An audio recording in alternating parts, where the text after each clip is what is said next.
everybody, it's Elaine the Ninja Life Coach, and welcome to my channel today. I have my sister Robin here with me today, and we're going to go on just a little bit of a rant. So sit back, grab yourselves a cup of coffee. We'll be right back. Okay, everybody, I'm back. We're going to talk today a little bit about the phrase, speak your truth. This is something that we talked about, Robin. Yes. Over the last few days. Robin's been visiting with me, and for some reason that phrase just makes us mad. So we just put on our wigs, have our coffee today, got our Beatles shirts on, and we're just going to speak truth. As we're wearing wigs. As we're wearing wigs, which, you know, that may not exactly be truth, but, you know, oh well. The phrase speak your truth has just recently come about in light of some of the, I think the way the social media and advertising and, well, you know how I feel about that, and just the way society has come about. And I think that phrase can be a very, very slippery slope. Yes. And I think that a lot of times when we think that we're speaking truth, we're just speaking our perspective. Not necessarily the truth. There's a huge difference between the truth and how we see truth. And we need to be able to recognize that. Right. It's like if somebody were to have like say there were 3 or 4 witnesses to a car wreck, but one was on this corner, one was on this corner, one was over here, and one was up in this building, but they all saw the car wreck. The car was wrecked, and that is the truth. The car did wreck, but each of those people are going to have a different perspective of the wreck and what they see. Yes. And just because somebody sees it from a certain angle doesn't necessarily mean that that's exactly what happened. They could have seen it to where it was somebody else's fault when it was really the other person's fault in the wreck. So it just seems to me like we've kind of gotten away from speaking the truth as opposed to speaking our truth. And I think that in advertising and everything that we see today, we see people just say, speak your truth, you do you. Well, that might not necessarily be a good thing. Well, and I know I've been guilty of using both those phrases, speak your truth and you do you, because I feel like it's very important for us to be ourselves and to be comfortable with who we are. But if, I'm sure that serial killers believe you do you. Oh, right. Because you can take that and extrapolate that on down to its furthest consequence. Yes. And then you really have a situation when you've got people that just believe, okay, I'm going to do me. Well, doing me may actually be something that's harmful to society and others. Or to somebody else. Right. Yes. Right. I agree. So just, I want to myself be more careful about using those two phrases. I may still slip up and say you do too, because you do you, because I'm very passionate about people being themselves and about, people being comfortable in their skin and who they are. But the speak your truth, that's a slippery slope in my opinion. I've seen that in dealing with narcissistic behavior. Well, you deal with somebody like that, their truth is going to be their truth. Exactly. But it's not the truth. It is what they perceive, their perception of that truth is. And I think that we people who consider ourselves normal, as we say it with wigs and red lipstick, I think that can be really deceiving if we aren't careful. We can get so wrapped up in what we think is the truth, and it may actually be nothing that's accurate, nothing that's the truth, nothing that really needs to even be felt. Right. And I know for myself, being a kind of a touchy-feely person, it's real easy for me to have my feelings get wrapped up in what I think the truth actually is. And that may not, just because I feel something doesn't mean it's true. And I think that's a slippery slope, because we're always hearing from the TV or from wherever we get our information. We hear phrases all the time that might not necessarily be a healthy way of looking at things or an honest way of looking at things. Right. And I think we have to really be careful about what we say and how we say it to other people, because just because we hear it on TV or hear a commercial that just kind of sounds good at the time, we need to really be thinking about what we say and how we say it around other people. Exactly.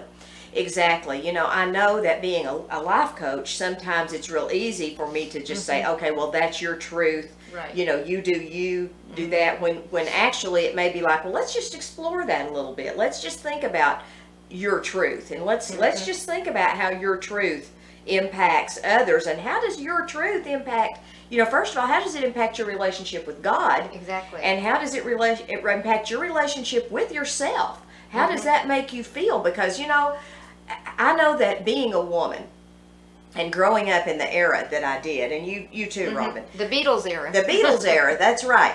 A lot of times there were things that we learned that was behavior and things that we heard growing up during that time that has impacted me in a very negative way. Right. You know, I don't necessarily have the best self-image in the world, just simply because of the way things were when I was growing up. And that self-talk is really hard to shut down as we get older. And if we don't want to recognize the truth as to what actually is true, then we can buy into that self-talk, and then we're in a mess right there. That's right. And a lot of the stuff that we hear comes from the old phrase, you know, do what thou wilt, or do what you want to do, or, you know, something of that. Let it all hang out, baby. Exactly. And I don't think that's a really good way of looking at things, because if we just do what we want to do, you know, we can get in all kinds of trouble. And so I think we need to speak the truth in love to people. Right. Not necessarily tell people to, do you do you. Right. So if I do me and it's offensive to somebody else, or it hurts somebody else, or it gives the wrong impression to somebody else, then I don't need to do me all the time. I agree. I don't think we need to walk around, you know, self-conscious about it, but I do think we need to be aware that in the you doing you, and in the acceptance of who we are, which we all need to do. I mean, at some point, you know, I had to recognize I'm never going to look like Jennifer Aniston. You know, this is me. And in the acceptance of who Elaine Jackson, the Ninja Life Coach, is, I had to say, this is it. This is good as it gets. I'm not going to be Jennifer Aniston. That ship has sailed. This is it. But in that acceptance and in me doing me, then there's kind of a peace in that, you know, with knowing, okay, this is truth. This is truth. I have to take care of my skin now. I have to take care of my body now. I have to work out. I have to do exercise. I have to do these things to make me be the best possible person that I can be. They're not necessarily things I want to do or desire to do. I mean, sometimes I really struggle. I'm like, you know, I've got to get up today and I've got to read my Bible. And some days, you know, honestly, you don't want to. You're just not feeling it. Yeah. But that's when we have to, at that point, just say, okay, we're going to just crucify the flesh. And we're going to go ahead and do this because that's what the Bible tells us to do. And you know, that's the truth. That is the truth. Regardless of how I feel, regardless of what I look like, regardless, you know, whatever. That's just it. That's right. And sometimes we have to conform to the truth. Right. You know. And that's hard to do. I know I struggle with it. I do too. I know the Bible tells us to, you know, not be of the world, but be transformed by the renewing of our minds. Right. And I think as we renew our minds and we become more like Christ and we develop that relationship with Jesus, then us doing us and you doing you and speaking our truth becomes the way God sees us, which is, I mean, I can't see I can never see myself as good as God sees me.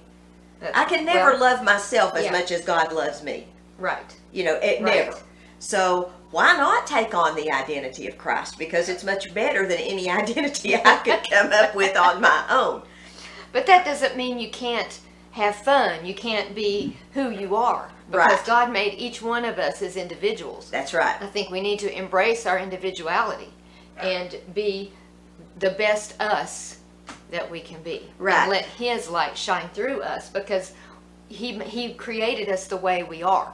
And each of us are unique, and we need to embrace that uniqueness. I mean, as we're both sitting here with the same wig, same glasses, same shirt. I mean, maybe we're not as unique as we thought. But each of us were created in the image of God. And God has so many facets, Robin. And I believe firmly in my heart that God created some of us with humor. He created some of us with a little more knowledge about things than the other. He developed those personalities within us. He developed the serious personality. He developed that irrelevant type of random personality. Those are character traits, personality traits that God gave us. And those are things that we need to hold on to because they make us unique. So in the discovering the truth and being who we are, we don't need to lose sight of that either. Because God makes us the best random sisters with wigs and red lipstick and Beatles shirts that we can possibly be. So that's true. There's my part of the rant. You got any more to rant about today? No, I think you said it all pretty much. Guys, thanks for listening to us rant. We really wanted to do this today. We wanted to just drink coffee and sit around in our Beatles shirts and our wigs and just talk about it. And both of us have got on the platinum wig that I did on my very first Amazon wig unboxing, and I've had her out to play a couple of times lately just because she's a fun little wig. But when you get an opportunity, visit my website, Ninja Life Coaching, and check out my storefront on Amazon. I'll drop a link to everything down in the description box, and I'll even hunt up a Beatles shirt if you want me to and drop a link for it down in there. But you guys have a great day. Robin, you got anything else to say? I'm good. Okay. Have a great day. God bless. Maranatha. Shalom.